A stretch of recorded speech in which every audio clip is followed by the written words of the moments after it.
لو عندكم من 17 ل 21 سنة فالفيديو ده ليكم. تعرفوا ان انتم ممكن تتطوعوا وكمان تشتغلوا في جنوب افريقيا لمدة 3 شهور بمنحة ممولة بالكامل. سألتوني كتير في الكومنتس وكمان في الدي ام عن ايه البروجرام اللي انا سافرت عليه جنوب افريقيا. فالنهارده في الفيديو انا هعرفكم كل حاجة عليه، وكمان هو كان مفتوح حاليا عشان تقدروا تقدموا عليه. البروجرام هو للطلاب من سن 17 ل 21 سنة، بس اهم حاجة تكونوا خلصتوا ثانوية عامة.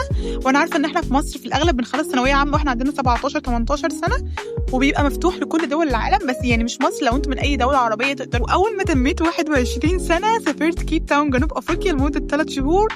اشتغلت 3 شهور في مكتب محاماة وانا اصلا بدرس في كلية علوم عادي جدا.